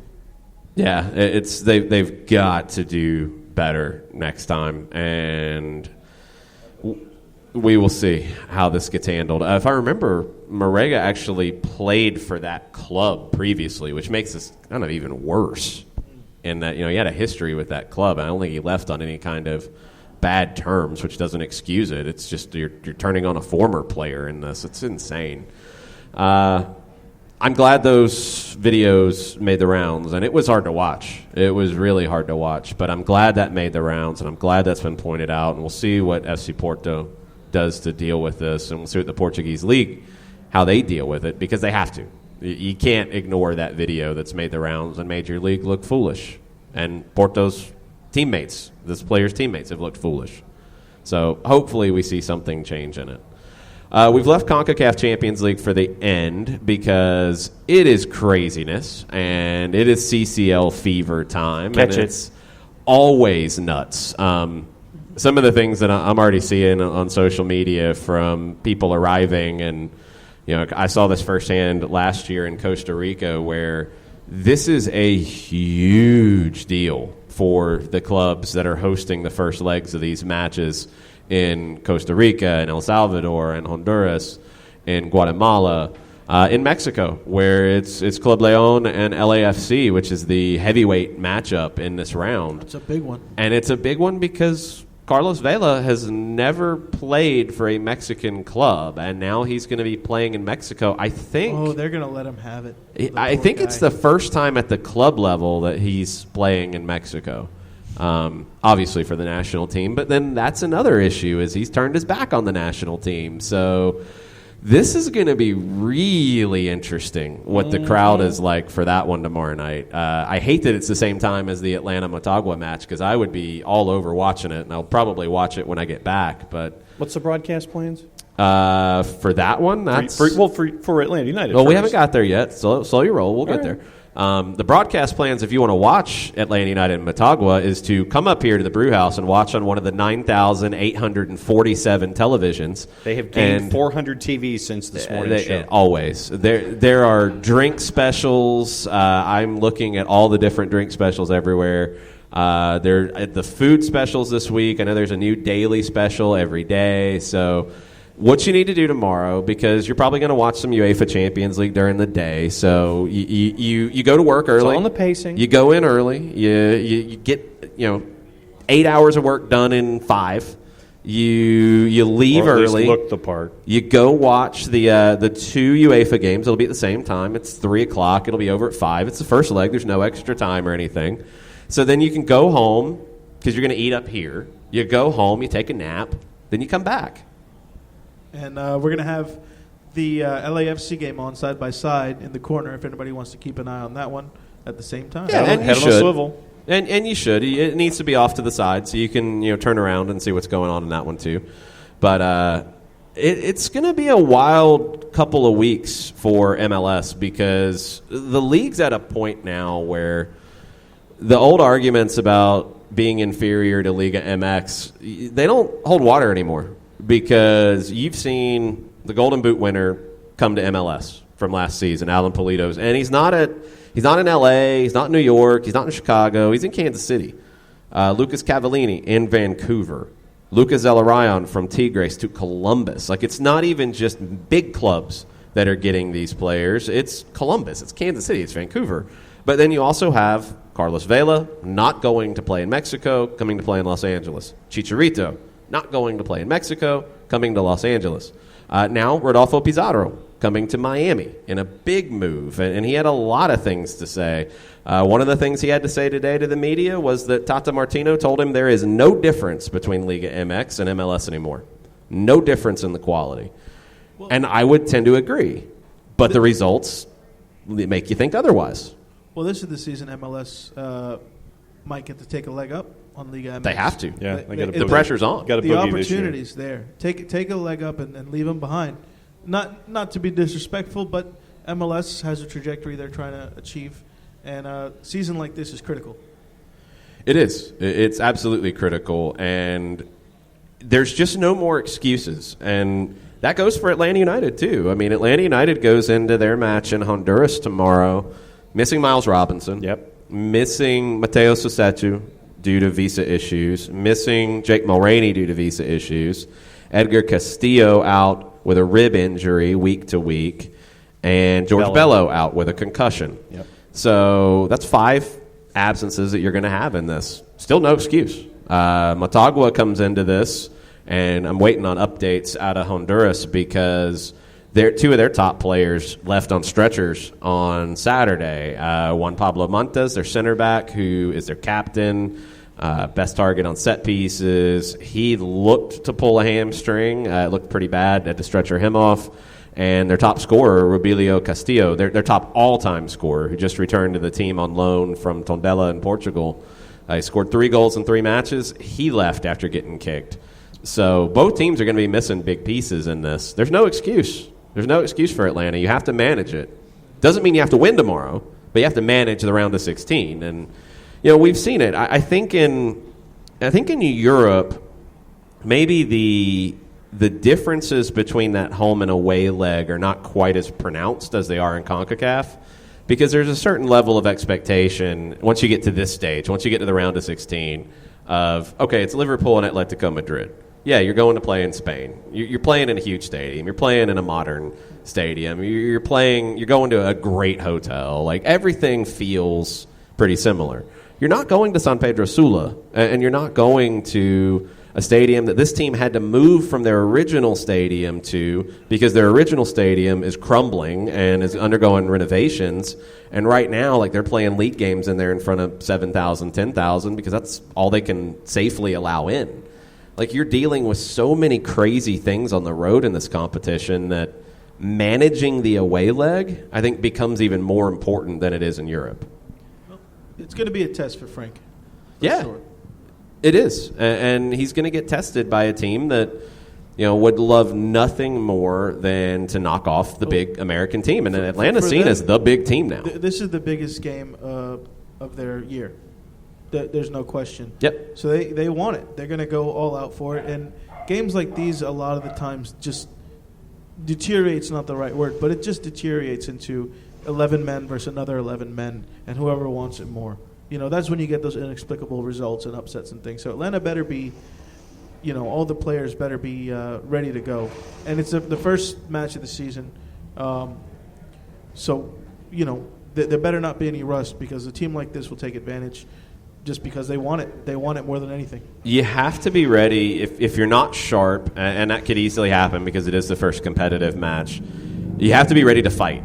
And that's what it can turn into in some of these games.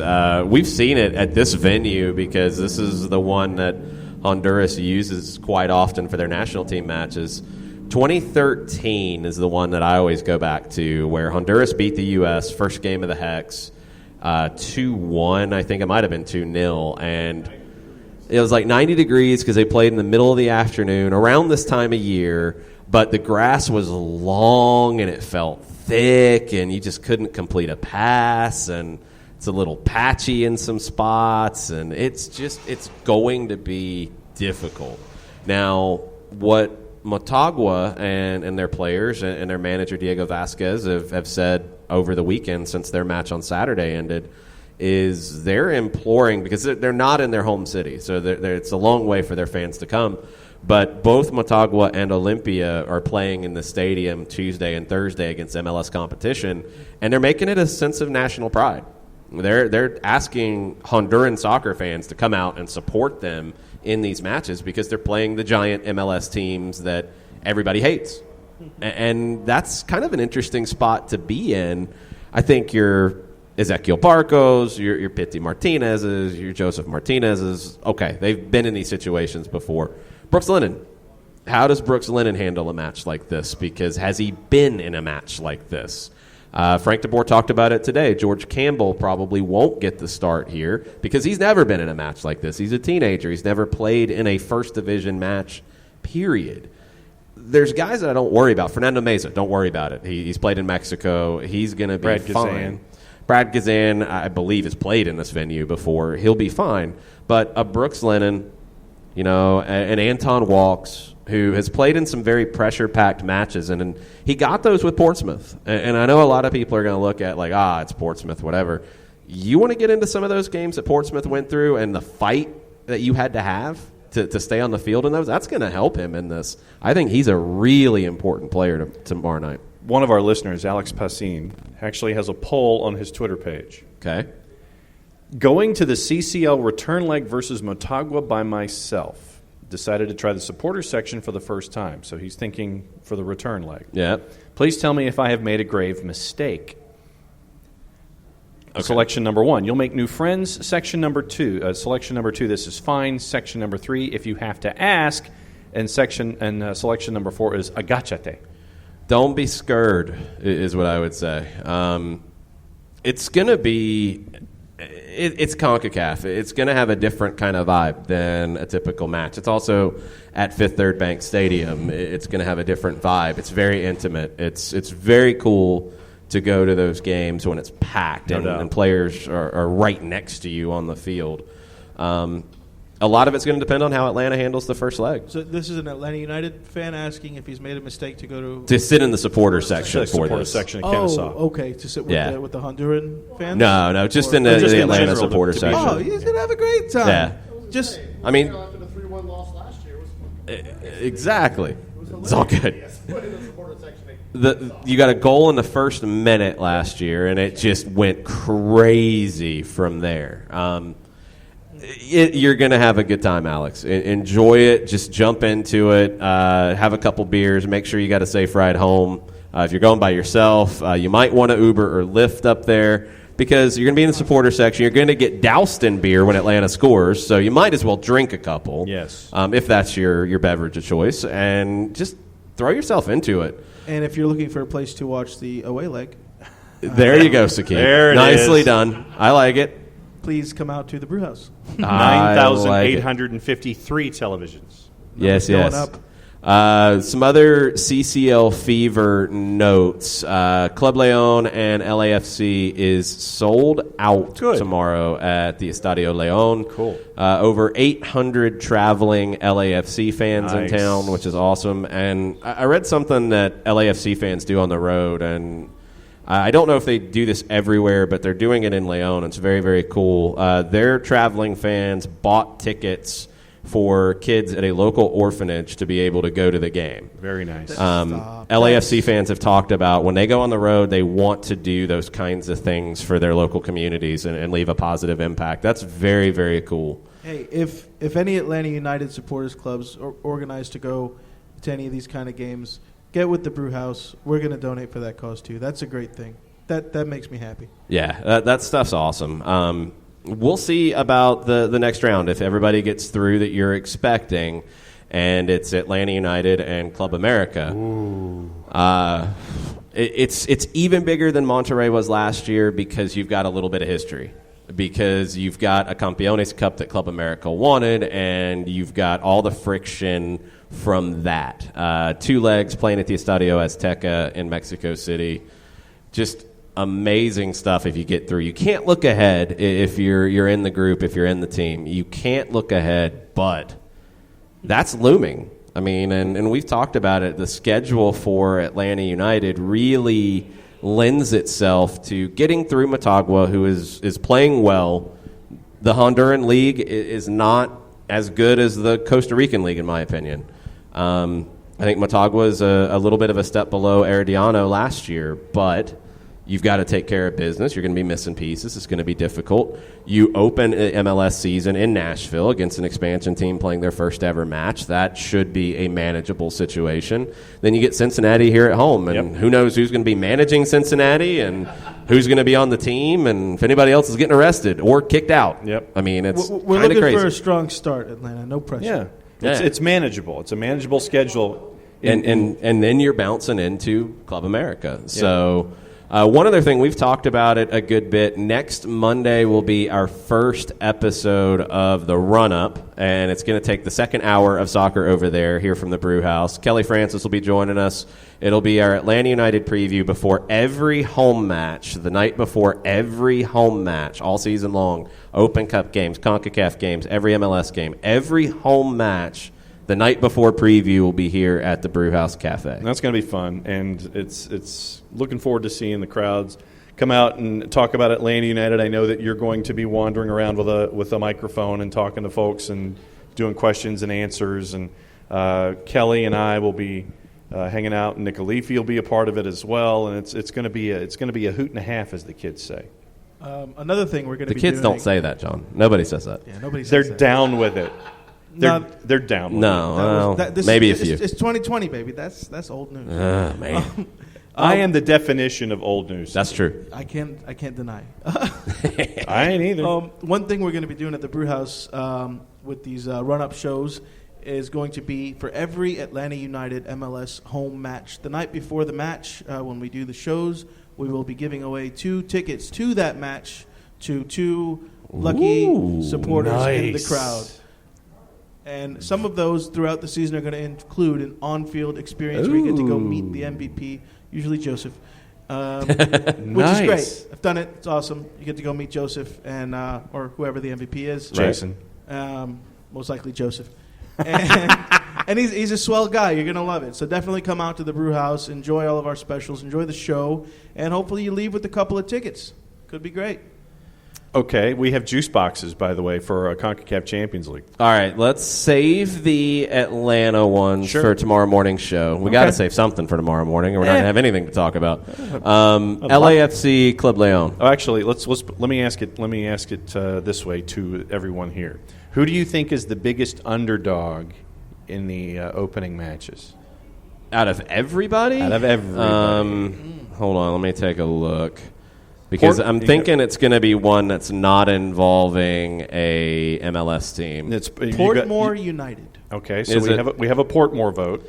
I could see Comunicaciones against Club America as well. Okay, so we're split so far. And the answer is Portmore. Plus 750 against Cruz Azul. At home. Tomorrow at 8 o'clock. Minus 400 Cruz Azul to win on the road, and the draw is at plus 400. Pretty juicy juice box. If you got like a kind of expired, maybe little moldy, stinky juice box. Stinky kiwi, strawberry.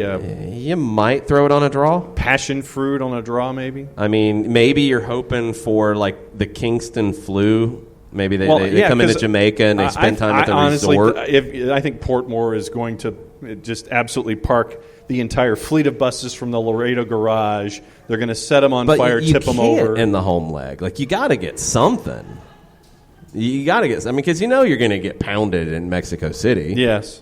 You got to get something out of it, so at least have some fun for your fans. You just got to hope. What you got to do in this is you got to send the limos to meet Cruz Azul when they get off the plane, and the limos have to be well stocked with the finest Jamaican rum. And then just make sure that they don't make it to the team hotel. No, Whoa! You're talking kidnapping, no, John. I'm just saying, get them drunk and send them to the beach. I'm talking Convention and Visitors Bureau, where you get to sample the island. You get to sample the island of Jamaica and all that it can offer. No, you just give them a whole bunch of rum, and then you give them like whatever parties are going on that you probably are booking, and you might have them in the team hotel. So the Kingston version of Magic City? Whoa! I mean, yeah, you could, but okay, that might beat Magic City. Actually, I don't know. So you had the Jamaican, but you're adding Sacrilege. Jamaican rum to it, though. Jamaican rum kind of kicks that to a whole. Welcome nother to level. Jamaican Kingston. rum toast. Here's The your real goodie deal. bag, and it just so happens to have a case of some of the best Jamaican rum. Yeah, so For every player. I have faith in Portmore dishing out the Jamaican rum and maybe getting something out of that, at least not getting pounded. You know where else you can get the finest of Jamaican rums? Where else can you get the finest Where Jamaican can rum? that happen? You can get some kinds of Jamaican rum at the Brewhouse. Very nice. Some? Just are they the best, or are they just some? It's Jamaican. Okay. I can tell you that. Therefore, Man, I kind of wish the Cruz Azul Portmore return leg was on another night. And I would come up I and know. watch Portmore and have some Jamaican rum because Yep. now I kind of want some Jamaican rum. all right. Now your nightcap, But- Leon and LAFC. Yeah, what are the experts saying on this one? That's probably Leon Fairly even. minus 175, They're at home. That feels about right. and LAFC is at plus 425. Your A tie little bigger than I'd think. is plus 280. I kind of like that draw option. That would be somewhat appealing, but I think Leon gets the win. If LAFC keeps it close, if they get a goal, they're fine. Yeah. I don't know what their backline is going to look like. After trading Walker Zimmerman the way they did, I don't know what their defense is going to look like. So I'm skeptical of them going down to Mexico and getting a win. If they get a draw, that would be a huge result. No doubt. I think it's a narrow loss. I do think LAFC gets a goal, though, and that's exactly what they need here. Then we'll skip Motagua and Atlanta United because Yeah, you let's- want to talk about it tomorrow morning. Well, let's go to Wednesday's games. Saprissa hosting Thierry Henry and the Montreal Impact. If Thierry Henry was playing, I think Montreal would have a better chance, Okay. Well, even at his advanced age. you're one ahead of our friends at Bet365 because they don't have that one. Yeah, that's probably smart on their part because that's an easy The pick. only one that Bet365 has any kind of a line on is Comunicaciones and Club America. Okay, that's an interesting pick. All right, so that is tomorrow at 10 o'clock. What are they thinking for Las Cremas of Comunicaciones? Plus 450. Club America is at minus 200, and your draw is at plus 300. That's not as crazy as I thought it might be. Do they have anything on Thursday yet with I'm NYCFC efforting in other Seattle? juice box purveyors to give us We have the to appropriate vote numbers against there. Bet365 these days. I know, really. They're slacking. They are. What in the world? So we look at the other matches Wednesday, Saprissa and Montreal. Montreal's lost 4 in a row in preseason. They have lost Nacho Piatti. He's gone back to San Lorenzo. that sounds like a nice juice box. If we could find it. I'm really curious to see how much of a favorite they would put on Saprissa. Probably a pretty strong one, and if they don't, then I would be really tempted to put some money on that one.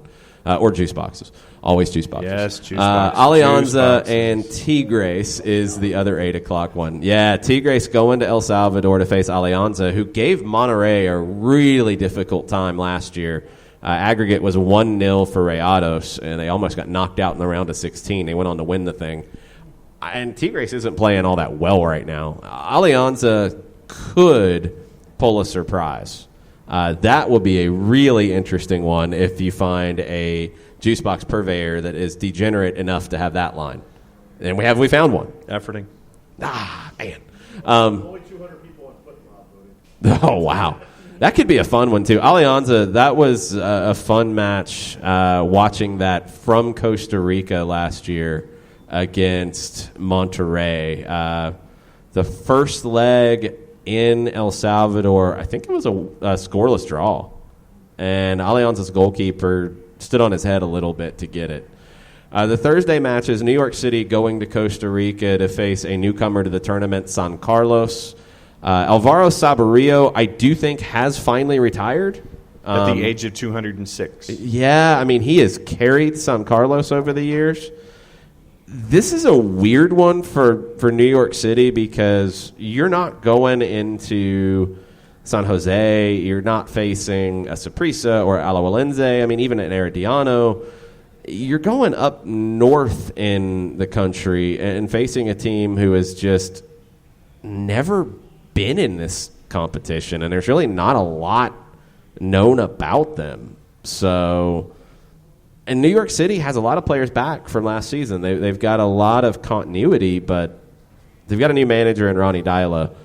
San Carlos comes in after a 3-3 draw with Herediano, a 2-2 draw with Universidad Costa Rica, a 3-2 loss to Cartagenes, and a 5-2 loss to Santos. So NYC should be able to handle it. That would be a really interesting set of juice boxes. And then the other match on Thursday, I think is a tricky one for Seattle. A lot of people are saying Seattle's got the best draw of any MLS team in the competition. And if they get past Olympia, I could kind of agree with that. But they got to get past Olympia, who won the Honduran title last year. Motagua did beat Olympia 2-1 recently, but Seattle has just signed another center back to pair up with Xavier Arriaga, who was not the regular last year. They have a lot of depth issues. People looking at Atlanta United's roster and saying that it's short. Go look at Seattle right now. No doubt. I have a lot of questions about the Sounders going into Olympia and being able to handle this first leg comfortably. I don't think they do. I think they take a loss and maybe a 2-goal loss. That second leg could be a wild one next week. We have checked multiple juice box purveyors, and they are only giving numbers for the 4 matchups that we discussed currently. This may change by tomorrow morning when we're on live at 9 a.m. from 9 a.m. to 10:30 for soccer down here, because someone has to catch a plane so he can go and broadcast matches. But as of right now, multiple juice box purveyors are only giving odds for Portmore Cruz Azul, Club Leon LAFC, Motagua Atlanta United, and Comunicaciones in Club America. I am disappointed in the juice box purveyors, but we will get into the Atlanta Motagua odds in the morning. We'll get into any news that comes out. Both teams had training tonight in San Pedro Sula. Both teams' managers and at least one player speaking to the media. So we'll try to bring you whatever audio we have out of Honduras, and we'll give you any updates that are given with both teams in the building. Nick is saying that he needs an Aperol Spritz for the run-up show. He's been begging for an Aperol Spritz special out of Saqib. Saqib's thinking over here. He's mulling. I do love an Aperol Spritz. Oh, see, there you go. All right. Maybe a run-up special? Stay tuned. It's going to be a tight finish for the Serie A league. So maybe we'll bring in some Aperol Spritz specials and things like that to watch that fun race to the end. Okay. Could be a good one. Okay. We can figure something out with us. I'm always down for the Fernet y Coca as well. So oh, yeah. That's always a good one. Yeah, Jason was all over that one. Yes, that is always a good evening. We will probably be having some Fernet y Cocas when Defensa y Justicia plays in the Copa Libertadores for the first time ever. Rod. Yeah. And they are playing Santos from Brazil in their first match. You're going to need it.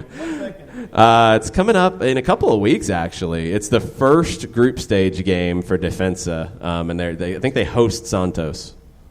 So, yeah, that'll be a fun one. There'll be some great Libertadores matches coming up here very soon. Fanatis, you can watch that here at the Brewhouse Cafe. With their 9,837 televisions. Yes.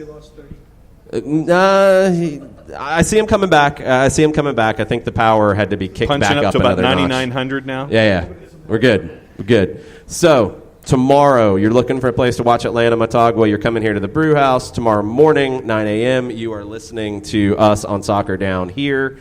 I'll have an update sometime in the afternoon on any advanced stuff from Atlanta and Motagua, and then you can listen to the match on 92.9 The Game. If you are here, you can have the app, radio.com app. You can have it in your ear and listen to Mike Conti and I, or you can listen to it on the radio on 92.9 The Game. Pre-match coverage starts at 9:30 for that, and we will have a full-time report afterwards, and we could very well be delirious because it will be hashtag 5 Stripes After Dark. You ain't kidding, brother. Because that's what happens when Atlanta United plays late.